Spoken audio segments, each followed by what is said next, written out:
Hi, this is another episode of What's Wrong with the World and How to Fix It.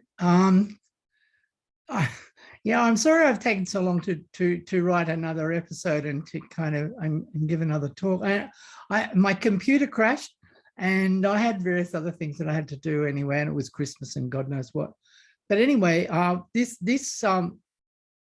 to do two talks. One on how to transition to a gift economy, and I've already talked about that in some ways, but what I want to do is to flesh out some of those ideas about this kind of institutions that we might create now that might kind of prefigure a gift economy, and this is in two talks. In this one, I'm going to talk about what I call hybrids of the gift economy and capitalism, and in the next one, I'm going to talk about more attempts to more or less create the gift economy almost in toto in a little section of society, what's been sometimes called, or was called by Hakim Bey, a temporary autonomous zone.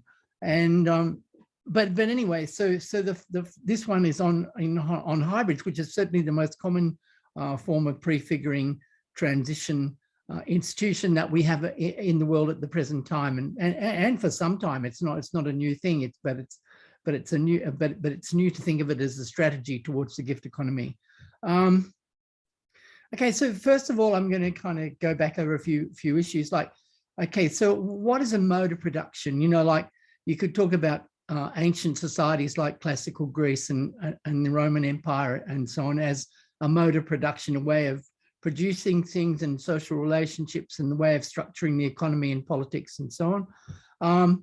And then you could talk about feudal Europe as another mode of production. So this comes out of the term mode of production, comes out of Marx's writings.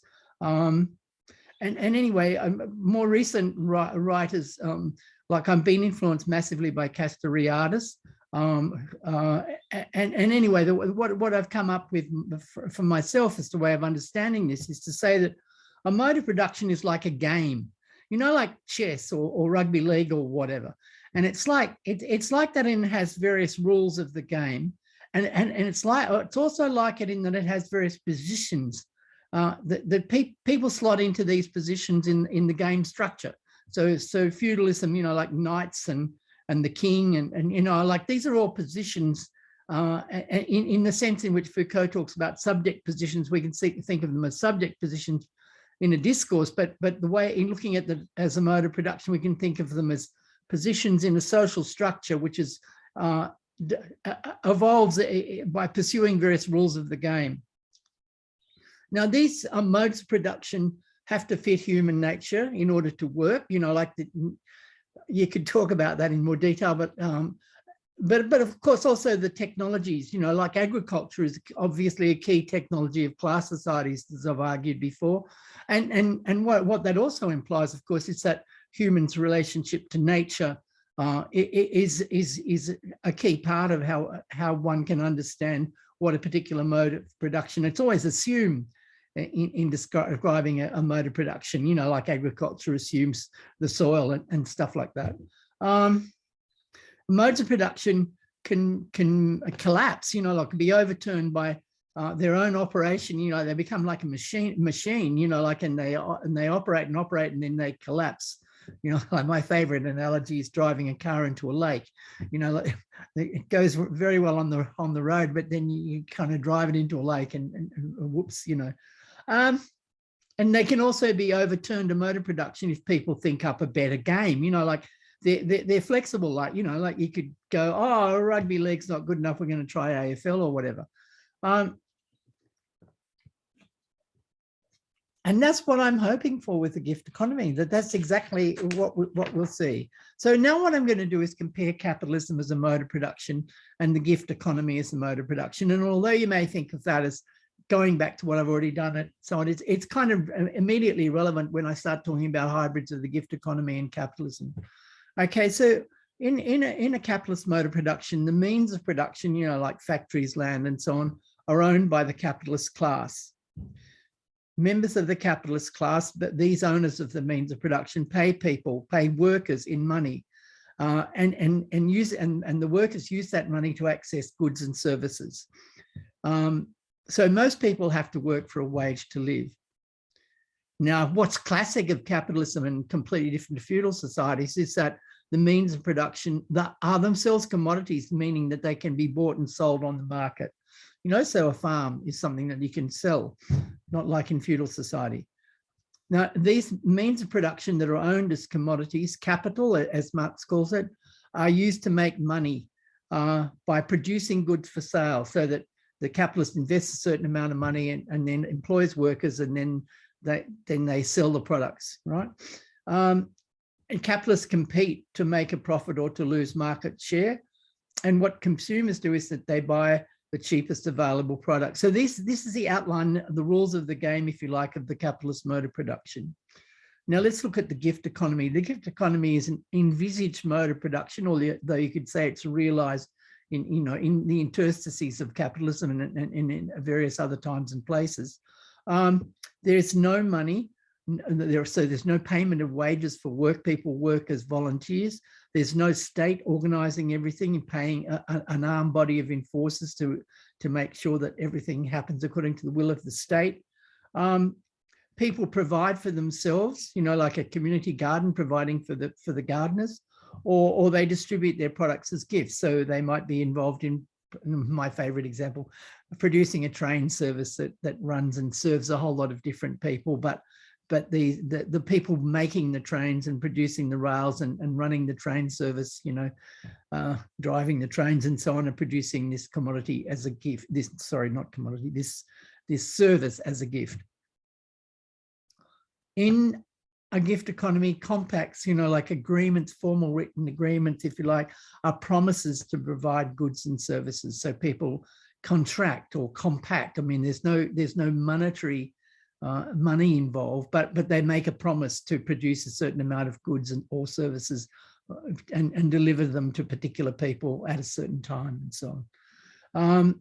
These can be exchanges, you know, like or just one way. I mean, like the people who provide the trains are making a compact with the community at large to produce a train service. Ultimately, all gifts are returned in some form, in the sense that people are receiving gifts as well as providing gifts, and so in a sense it comes back, but not in the same form. The gift economy is run according to a set of ethics or cultural presumptions, if you like, that it takes care of people by making sure everyone has meaningful work, rather than, as in the present society and other class societies, forced labor. By controlling the distribution of what people produce, they make decisions about who they're going to allocate goods and services to in these compacts. So workers in a gift economy are able to directly express their care for other people by providing them with their needs. So the ethic of care and looking after the needs of other people animates these decisions. When you're not producing for yourself, if you're producing for somebody else, then that's a decision that can be animated by care of the other people's needs. The gift economy allows people to care for other species, partly out of self-interest. We don't want to live on a destroyed planet and so on, but also out of love and aesthetic appreciation of the living world. And also the gift economy allows people to be involved in a productive task which looks after the global commons. So people gain status by going, oh, everyone goes, oh yeah, they're doing it well. Look, look how they're looking after nature in their particular productive activities. All right, so let's now, that's like the preamble. Now what I'm going to talk about is to say this. Okay, so we can think of capitalism as a set of kind of legal rules and structures, like ownership, like if you take something that someone else owns that's defined as theft, and you get into trouble with the police and so on. These are structures, if you like, but also capitalism operates according to a set of cultural presumptions which make the market economy work, and without them the market economy can't possibly work. So capitalism is not just a set of laws or regulations of ownership, it's also about predictable market behavior. There are two main things about this. In the market, consumers maximize private satisfactions for the least cost. You know, you're being paid in wages. You go out to buy something. The aim of the transaction is to buy what you want that's useful to you for all sorts of reasons, for the least cost. If some other identical, you know, from your point of view, identically useful thing comes along at a lower cost, then you'll buy that. You know, like that's the bare bones, the minimum assumption that makes the market economy work. So why does that work? Well, obviously, it encourages people to produce things more cheaply, and there's this competition, and this leads to technological change and all of that. And the other part of the rule is that capitalists maximize profits.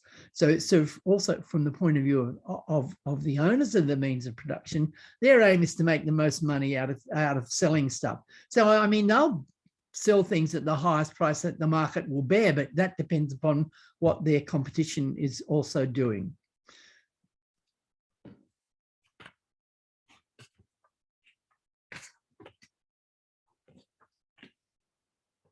So now I'm going to sort of jump to the next bit, and then we'll come back to that in a minute. But I mean, it's like, okay, so when I talk about a hybrid of the gift economy and capitalism, what do I mean? That, well, let's look at some of the aspects of hybrid that are involved. Well, a hybrid's a sort of market institution, or it operates at least to some extent in the market, in the capitalist marketplace. But at the same time, there's some control of production by the producers, you know, like there's like a cooperative in which workers together decide how to produce stuff, or by the community at large, you know, like in other words, the customers themselves have some kind of input into what's happening in the production process, you know, like community supported agriculture, where customers make a choice to spend money in that particular kind of farming product in order to have an influence on the way agriculture is being done. And there are, and also the other thing you could say about it is a typical of a hybrid, or, you know, one of the defining features, if you like, is that there's some gifting in the hybrid. Like, in other words, there's some form of distribution or some element of the distributive process doesn't follow normal market rules of making the highest profit and buying the cheapest. So these forms of distribution that escape this market presumptions are aimed at benefiting particular people, you know, like charging a lower price for people who are on the dole, I mean, is a classic example. Or the natural world, you know, like, for example, buying, you know, buying stuff that's certified, you know, forest stewardship certified timber products that are being grown sustainably. I mean, that's a classic example of gifting to benefit the natural world.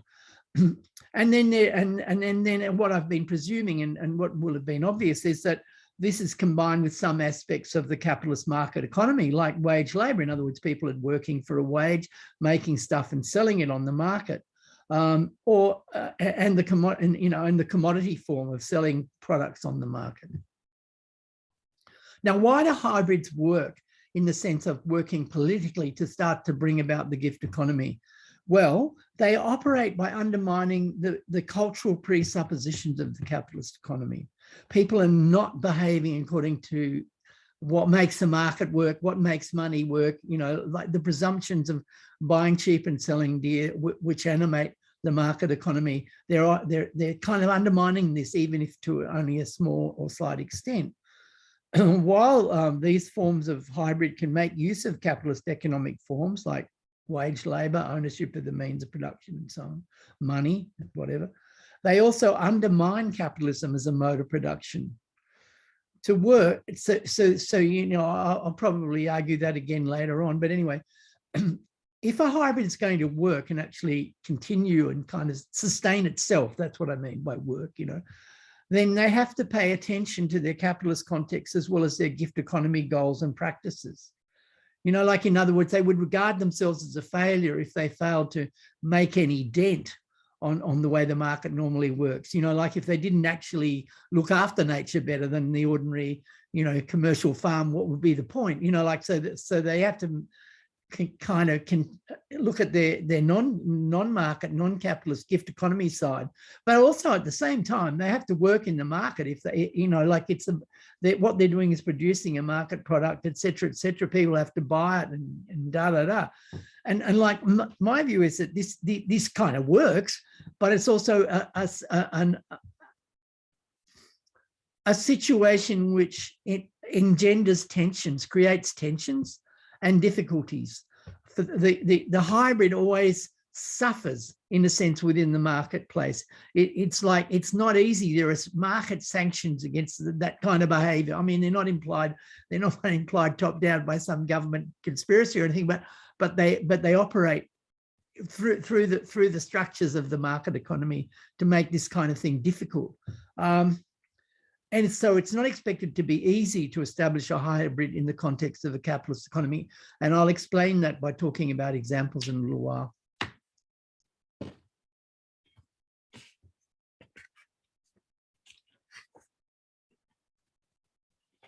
Okay, so I'm just going to list some hybrids so you get a sort of slight sense of what I'm about to be talking about.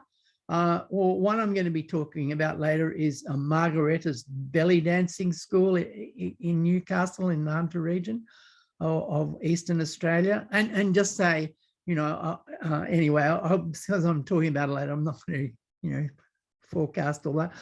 A Purple Pear, another organisation in the Hunter run by Mark Brown and Kate Beveridge, a CSA Community Supported Agriculture Farm, Oxfam, as a sort of donor organisation, which also pays staff, wages and solicits money out of the market economy from middle-class donors who, want to look after the developing countries, the global south.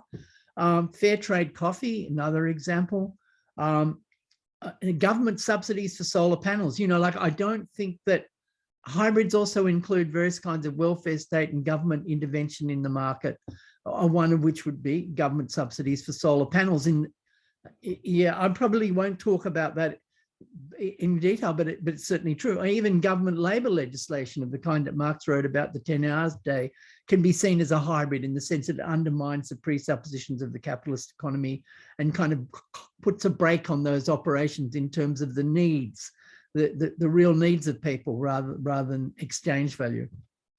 Wind power collectives in Denmark, like people get together and put in their money to create wind power and run their houses from that kind of electricity for various kind of ethical reasons.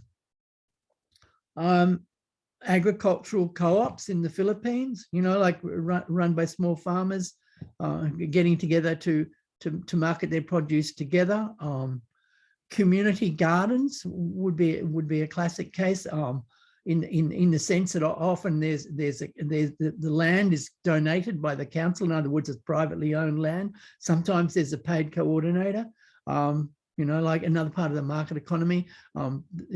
Goods and services have to be bought in order to make the community garden run. Like at the end of the day, people are buying seeds to at least to start the market, or buying fencing material or whatever. Mondragon collectives, like a workers' cooperative in Spain, which I'll talk about later. Ethical investment, another classic hybrid form in which people aim to make money by investing, but only in certain things, like they're prepared, if necessary. I mean, they hope to make a reasonable rate of profit, but basically what comes first, what's the priority, is to make sure that the money's invested in what they consider ethically. So what I want to illustrate for that is that there's a multiplicity of hybrids. That it's not something kind of new and owned by the left or anything like that, or ideologically driven necessarily, but that there are various ways in which the capitalist market economy, taken as a sort of structural force in the way people operate, is broken down and to some extent undermined by various forms of hybrid, of which there's like a multiplicity. But, I don't think they're dominant in the economy at all, but they're still very, very important and present. Okay, so let's start looking at some examples in more detail to explain, what I mean by this. and you know, and then you, and at the end of that, you'll go, oh, I see. This is how, you know, this is how it works. Okay, so I'm going to start off with an example from my recent research into the politics of permaculture. And part of what I did for that was to interview a lot of permaculture activists around the world who were involved in, you know, projects of various kinds which were inspired by permaculture. And one of these was Alice.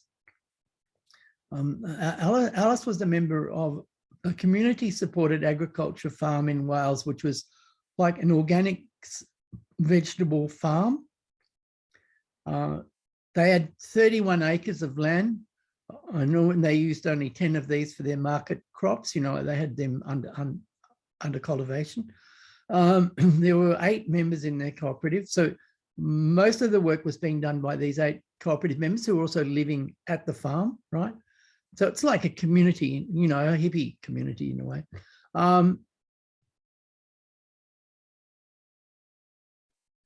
There were okay. So the way a community supported agriculture farm usually works is that people in the community, this is why it's called community supported agriculture.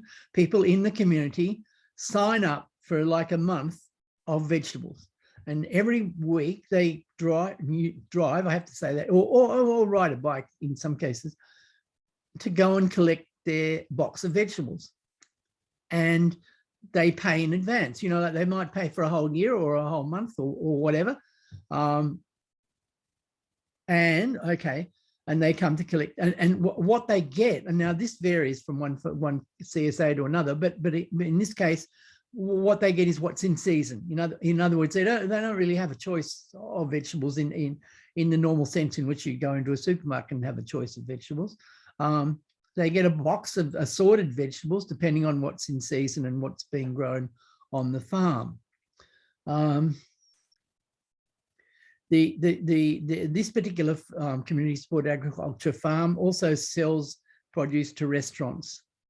So that's a sort of sideline of income. Okay, so let's enumerate, you know, like we'll go through the various market aspects of this farm, right? So first of all, they're selling vegetables, right? So what does that instantly imply is that there's market, they're in a situation of market competition with other vegetable sellers, you know, like there's not all that many community supported agriculture farms around the place, so not so many of them, but certainly organic vegetables. Yeah, there's a market for that, and even in supermarkets that's sold, and obviously they're in a competitive market with vegetables that are non-organic. You know, like in other words, if their vegetables were 8 times as expensive as non-organic vegetables, then there might be a much more limited number of customers. This kind of market competition is there, you know, the sea that they swim in, all right? The second thing, okay, an aspect of the market economy is that the land that they're doing this on is a privately owned land. It's not owned by the local community as a whole. It's not even owned by their cooperative, and it's certainly not owned by the government. It's owned by the parents of one of their members. All right, so I'll come back to that. Okay. So, and what this also means is that this land, the land is expensive, and probably the 8 members, I mean, yeah, not just probably, the 8 members of the cooperative could not afford to buy this amount of land so close to a little town where they can sell their vegetables and so forth. But they can, but in this case, they don't have to do that. But the other thing about it is, if the parents die, then the land presumably goes to their estate, which might include another sibling or something who says, well, I'd like to sell this farm and take half the money and run. Okay, what's another market aspect is that they are joint owners of that business. You know, like they own it together. It's a private business. No one else can come along and say, well, I wouldn't mind some of the money that you're making from these vegetables. Yeah, give it to me. No, they're legally the owners of the business. and also like they're like in many ways as a cooperative, they're typical wage laborers in the sense that they exist in a market economy where in order to access the goods and services that they need in their life, with the exception of some of the food that they grow on their own land, which probably doesn't include everything that they might want to buy for food. They have to earn an income. So what they're doing in the co-op, like they're spending their days of working in this cooperative or for this farm, has to compare with other kind of jobs that they might have. All right. Yeah, so it's a job to be compared with other alternative forms of employment in the market economy. So again, it's competitive in the sense that if they're not paid enough to get by, and other jobs are much more lucrative, there's a limit to how long they'll last in this CSA or etc. Anyway, all right. So now non-market aspects. So the co-op members control their own work. They decide together as a cooperative what work they're going to do and how. Okay. It's from their point of view, what they're doing is ethical work. They get a benefit out of that, like that they wouldn't in just taking any random job, which is the most market preferable job. Like that, to get a job with their particular skills and get the highest amount of money they can is classic, typical market behavior. Buying cheap, selling dear, and so on. And they're not doing that. No, they're involved in a job which they feel is ethical because it's organic agriculture, because it's taking some kind of community control of land, and so on, and because of the cooperative and democratic nature of work processes, etc. Okay, so again, as distinct from a typical capitalist firm run by a boss, making the most money possible, these decisions are all made in terms of the market. Here, decisions are made by consensus, by the 8 members getting together and having a meeting and making a decision.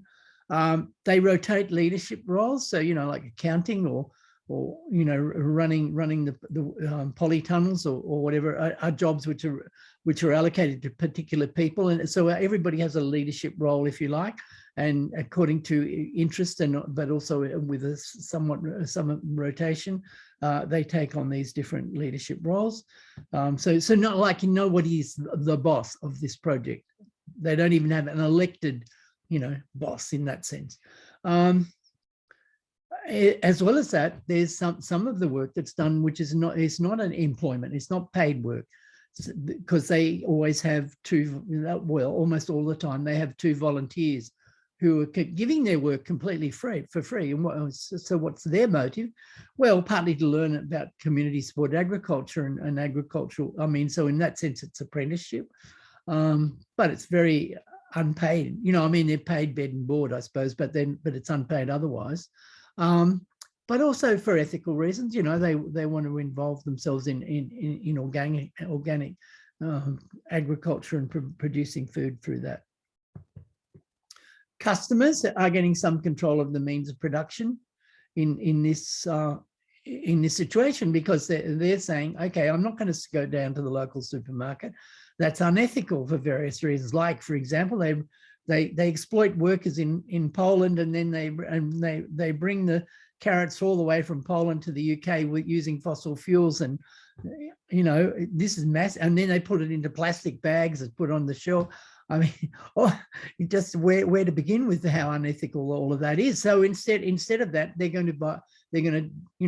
admittedly they're going to drive their car, but they'll just drive their car locally. It's not coming all the way from Poland. They drive their car out to the land and get their box, and it's like a cardboard box, which recyclable, or maybe it's even a wooden fruit crate, which they use all the time, or whatever, etc. Customers are distributing as a gift. What do I mean? Okay, so So partly, so what one way to describe that, what I've just talked about, is that customers are giving their custom their money, even though what they're doing is less convenient for them. So in terms of the norms of the capitalist economy, the culture of the capitalist market economy, buying cheap, they're kind of not buying cheap. I mean, in monetary terms, maybe, but in terms of convenience, well, for a start, they're getting an assorted box of vegetables rather than being able to look through a recipe list and go, I'm doing this on Monday and this on Tuesday, and going to the supermarket and buying what they require for that. So that's a change in terms of convenience. It means more, in a sense, it means more housework. It means more housework even driving out there rather than just dropping down to the local supermarket in town. Yeah.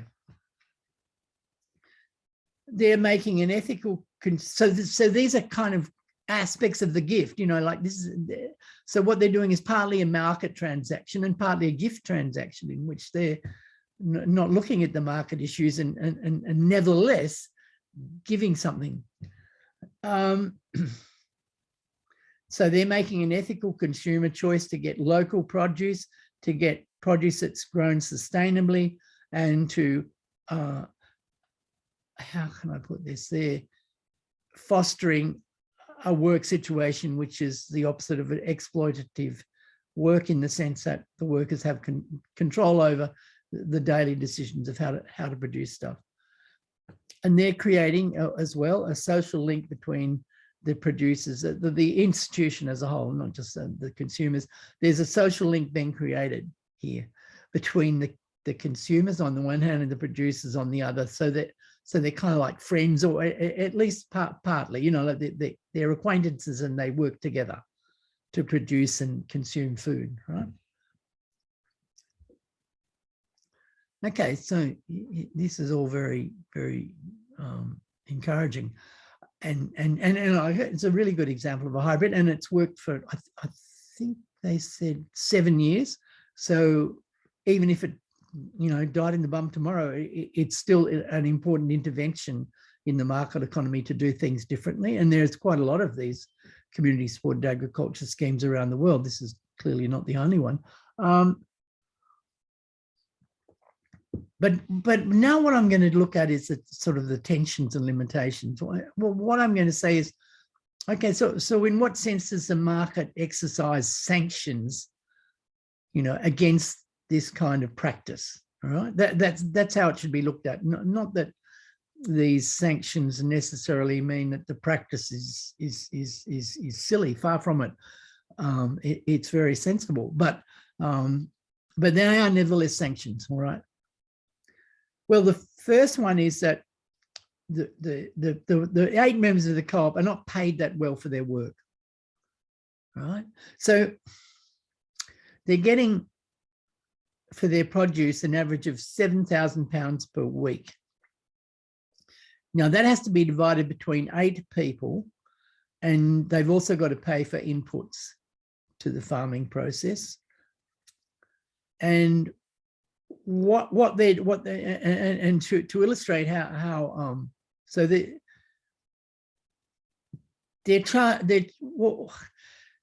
what they're doing is they're charging £40 to £60 for a box of veggies every week. Like a big box of veggies. Like to my mind, if you compare that with the prices of organic veggies in the supermarket, the customers are paying a price which certainly isn't any higher and is probably lower than the cost of organic veggies in the supermarket for a similar volume of vegetables. And in a sense, this has to be looked at in terms of the market economy in food in the UK in general. In other words, if they were to charge £200 a box for their vegetables, they wouldn't have that many members in their CSA. They've got 120 families now, households now. A lot of them would drop off if the price rose to something substantially above what you would pay in the supermarket at least for organic vegetables and maybe for ordinary vegetables. And okay, so how are they dealing with that in terms of wages? Well, end result of all of this is they're paying their workers, like this interview was last year. I mean, it's not ancient history. They were paying their workers for £20 for a 6-hour day of work. Like, you'd have to say that's low wages, really. And as well as that, they're lucky. The government gives them a £50 a week subsidy. Why do they do that? Because it's low paid work, and yet from the government's point of view, they are at least employed. They're not bludging on, you know, in quotes. They're not on the dole or welfare. And so the government saves money really by having people employed at these low wages and supplementing the wage with £50. But what you can also say about that is that this government is in a sense backing the hybrid as part of a social welfare program that to some minor extent undermines the presumptions of the capitalist market economy. They also get bed and board. All right, so let's sort of add it up. You know, like typically they're ending up with about £150 in money plus bed and board. All right, that's, you know, you might think that's okay, but the median wage in the UK at the moment is £584 a week. Yeah, that's per week. Yeah, right. £584 a week. So they're earning, like, you know, I don't know, a quarter, would it be a quarter of that amount of money? And I don't think the bed and board totally covers that really. And one of the results of that is that some of the members of their co-op feel they can't get by on that amount of money, and they're doing other work to supplement their work in the co-op. Like one guy's doing 3 days of building work a week. And what you could also say about that is that you know, like if we think of a hybrid as a prefiguring strategy, which is going to undermine and replace capitalism, you're not going to get that many takers. I mean, you know, like obviously you're going to get a small minority of people who are prepared, especially from the middle class, you know, people who are going to take their chances because, you know, they're ethically committed to doing this and they're going to do it. But if we think of it as taking over 90% of the economy, there are limitations to that vision, you know, you'd be very optimistic to think most people are going to do that. I mean, especially because, you know, things like housing or sending your kids to university or having a car to drive and see your friends or whatever, all of these things cost considerable amounts of money, and the median wage is what barely, but you know, allows for those aspects of life which are considered pretty normal within the market economy. Okay, so now I want to give a quote from Alice. She talked about this stuff. I said, look, it seems to me that you're charging a fairly low price for your vegetables. What would you say about that? And she goes, probably, yeah, probably. It depends. Like now, some of the industrial organic farm movement is like ruining this shit, same as they have in the States. So now Aldi have gone organic. All their vegetables are organic, apparently. They're not local. Who knows really how they're farmed? Organic doesn't mean anything anymore. We need to relabel like fresh, local. So what that quote acknowledges is the fact that actually their low prices are because they're competing with Aldi that's declared all their vegetables organic, and they're being farmed in massive farms, probably in Poland, exploiting local people at dirt cheap wages and then trucked all the way to UK. You know, like, oh, excuse me. And it's like, so this is a market sanction. Okay, so now let's look at the next one. Tension and limitation, right? Land ownership. Well, their land ownership's very insecure. They're using a parental loan. Their aim is to get crowdfunding buy the farm from the parents. But like, it's now 7 years into the co-op, and they still haven't been able to do that. I mean, I'm not saying it won't happen, but it's like, it's a big ask, really, to ask people to donate for a 31-acre farm in Wales. And hopefully they'll get that. But of course, if they do, that'll be money coming from the middle class of the permaculture community and the alternative agriculture community.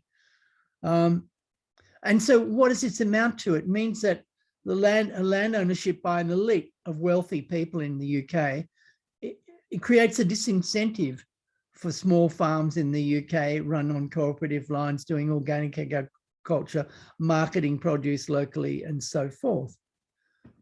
And Alice talks about high land prices in the UK. I mean, I think it's important for Australians to realise how different the situation is in the UK from what it is here, although it's not completely different, obviously. But anyway, Alice goes on. She says, land workers and the products of the land, food, have got to be ludicrously cheap. You know, like, that's their milieu. That's what their situation they're operating in. Land, because of the competitive marketplace in food, right? Land, so expensive. We need to get that land. They need to look at government programs for helping people to become tenant farmers, like the Ecological Land Trust, to set up farming situations for people.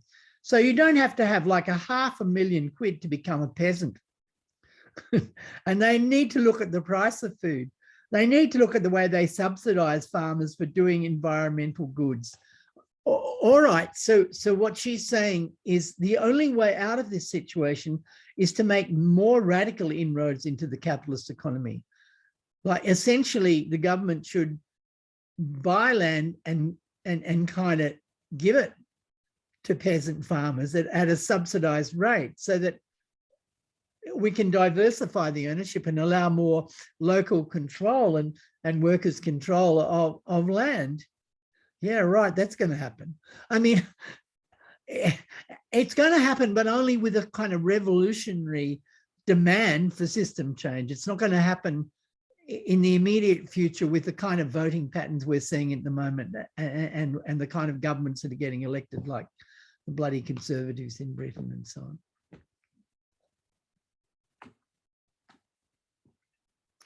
All right.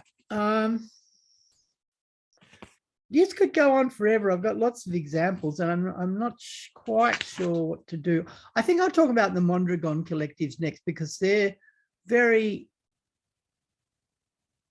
iconic and people use them often as an example of an alternative and a sort of pointer towards the solidarity economy and the idea of a future post-capitalist society in which there's just workers' collectives and nothing else. And I mean, but personally, I want to call that into question and say I don't actually think that's a good way to go, or to think that we could go. But anyway, so let's start. Okay, so this Mondragon situation is a set of collectives in Spain, in a particular region in the north of Spain, and they were set up by some Catholic priests in, I think, in the post-Second World War period, when Franco was in power in Spain, which is sort of interesting, really. And basically, they're involved in manufacturing white goods, you know, like washing machines, fridges, that kind of stuff, ovens, whatever. So they're an organisation of workers' cooperatives in the sense that the factories and plant and equipment and all of that is owned by a cooperative, and workers who work in the plants and in the initial form of the organisation at any rate were all members of that cooperative and had voting, you know, like voting rights in a sense to make decisions about how the cooperative would run. So this is like the ideal kind of leftist cooperative that people envisage. And it's still operating today, and you know, so that's a bloody long time. It's been, you know, it's been around like, God knows, 70 years or something. All right. So let's look at some of the, I'm going to do this the same way: market aspects, non-market aspects, tensions and limitations. So market aspects, well, they're selling white goods on an international market for white goods. People are buying stoves made in Spain, in Italy, and Australia or wherever. Private ownership of the means of production, in the sense that it's owned by the collective, but it's owned privately by the collective, in that people who are not members of the collective don't have any ownership rights in that. Okay. They can't go in and say, look, you guys are making too much money and your stoves are too expensive. We're going to take over and do it differently. The workers are wage earners. All right. So yeah. So they're people who've become members of this organization because they wanted to make a reliable wage and income. And that's what they have to do, because it's a capitalist or a market economy. And they're dependent upon the market success of what they produce for their income. So like if their washing machines are not attractive in the market, they just won't sell any, and they won't get any wages and so on. Yeah, okay, pretty obvious. And the income that they're getting is proportional to the market power of their organization and the success of their market endeavor. Okay, so they're the sort of basic market aspects of it. Now let's look at some of the non-market aspects which nominate this as a hybrid of the gift economy and capitalism. Well, first of all, the factories are not owned by an individual capitalist or a suite of shareholders who are like sitting back and taking interest from their loans or profits from the dividends from their shares or anything like that, right? It's owned by the workers themselves, and the money goes back to them or goes back into increasing the plant or something. It doesn't go into a separate exploiting group. So this is a sort of non-capitalist, non-market aspect of it. And as part of that, they're making decisions about the use of their profits democratically. Okay, so people are being paid a wage, but then there's a surplus above that of profit which they're making, and they get together and meet or send representatives or whatever and make decisions about how to do that. That's a non-market aspect too. And in fact, they've made a decision not to continually raise wages as their profits have increased. I mean, obviously they're putting money into the plant, but leaving that out of it. And what they've decided to do instead is to use the money to support the community, to create buses and transport and childcare centres, and put money into their community. So like in a sense, they're supplementing the government-owned public services with money coming out of the cooperative, and to expand the cooperative movement. In other words, to promote and put propaganda for cooperatives in general. So yeah, so this is obviously a gift. Like in other words, they're making a partial gift of their profits to the community, not expecting anything in return in the form of money. Again, completely non-market behaviour. Okay, so let's look at the tensions and limitations of this. Well, the level of wages is constrained by the labour market. I mean, and one of the things that they had to do first up was to pay people who are professionals and engineers and so on, and accountants, whatever, higher wages than the ordinary industrial workers on the plant. Now, from any kind of egalitarian point of view, that's massively unfair. These other guys are working just as hard, and yet they're not being paid as much. But in terms of these differentials are not as high as they are in the community at large. So what you could say about these professionals is that they're taking a pay cut and in a sense making a gift to the cooperative by doing that. Yeah, that's true. But at the same time, what you could also say about it is that if these differentials weren't there, they would walk. I mean, it would be so much against their economic interest to participate in this project that they wouldn't do it. They'd get a professional job at a normal salary. So that's a sort of tension, a limitation, a market constraint on doing what ideologically they might think is the best form of gift economy type operation. There's a second thing, which is kind of like, it's so obvious it feels strange to talk about it, but it's nevertheless true. I mean, every worker who's paid in that plan is getting money, right? Now they need that money to live their life, and what are they doing with that money? Well, they're buying goods and services that are produced by people around the world who are part of the market economy. Now, those people around the world who are part of the market economy aren't necessarily doing what they want to do. They're most likely being ordered around by a boss who's making decisions purely on a profit basis and doesn't give a stuff how unpleasant the work is, or if they feel like they're humiliated or ordered around or whatever, or bored out of their brains. I mean, none of that's that relevant to those people. So it's like, yeah, it's okay that this cooperative is sitting there, you know, in Spain, but it's really like every time they go out to buy something, they're complicit in the implications of the market economy taken as a whole. The implication is that people are forced into jobs that make market good sense, even if they don't make ethical good sense or benefit the people doing the work.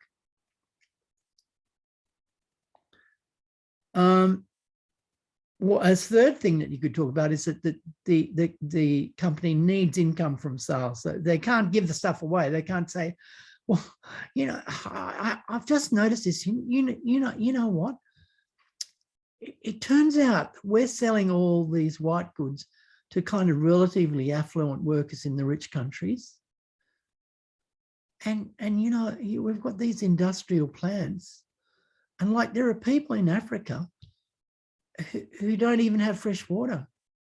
And all they need is a pump and a little dam up in the hills, you know, like, and lots of polypipe and some cement to build a dam, and their whole village could have fresh water. Why are we doing that? Well, the answer is there's no market advantage in that. You can't actually make money out of that, right? So they can't make a decision to give away their products in a way that's going to benefit people the most. They have to sell their products, you know, on the market, depending on what the market will bear.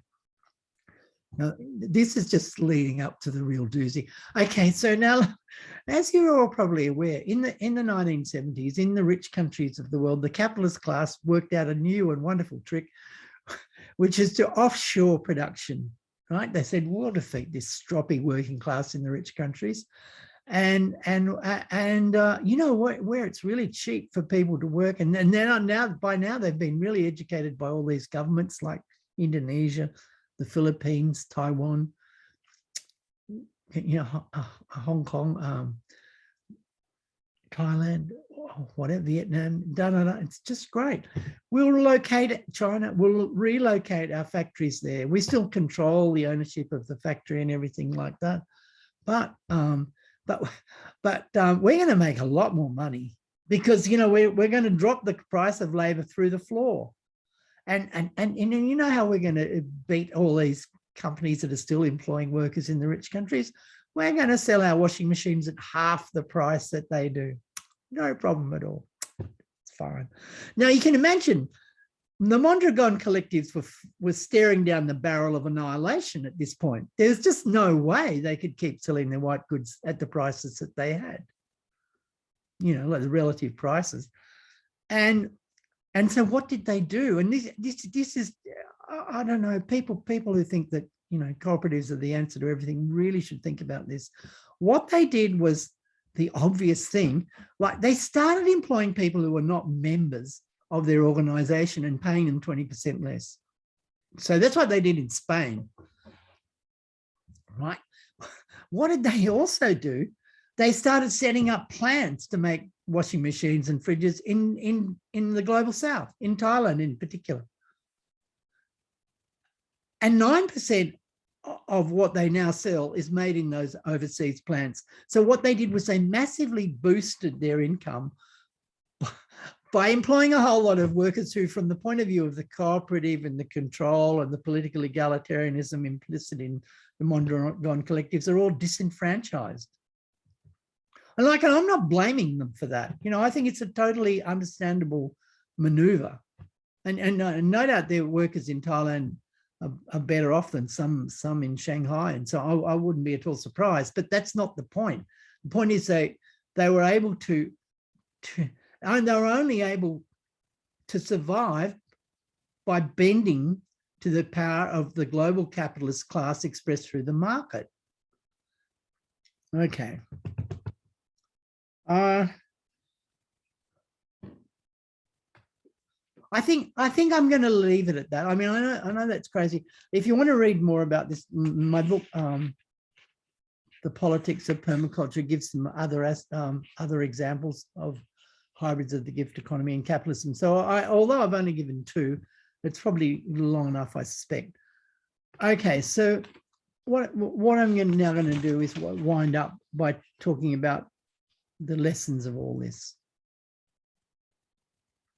So the lessons of what I've just been saying in relationship to the last two examples is that there are barriers in the way of gift economy practices. These are not barriers set up by a conspiracy of capitalist elites or anything. They're barriers that are implicit in the market economy as a game, as a means of production, as a game, as a capitalist game. They come about through those structures that everybody implements, in their daily life without even thinking about it, and which makes the economy work as it does, and the market work and money work. And so my conclusion, which I've explained in other talks, is that we need to get rid of the market and money. And so I on the one hand, I think that hybrids are a really good strategy and a step in this direction. And we should support them, and there's a vast number of different forms of them. But I don't think they're enough in the long term.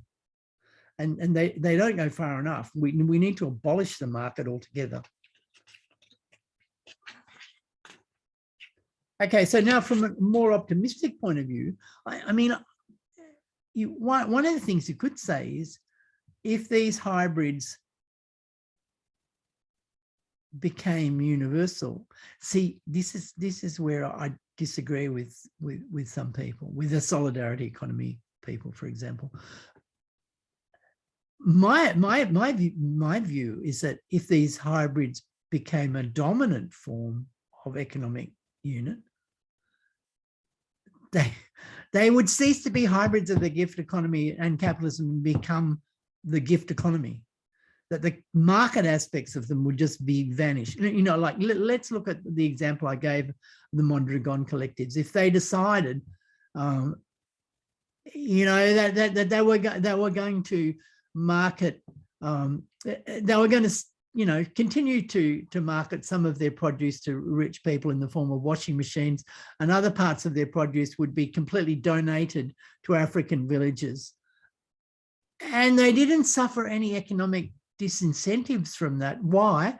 Because other hybrid organizations would voluntarily provide them with all the things they needed, like trips to holiday resorts or motor cars or bicycles or whatever, public buses and so on, free of charge, as part of their kind of contribution to the non-market economy.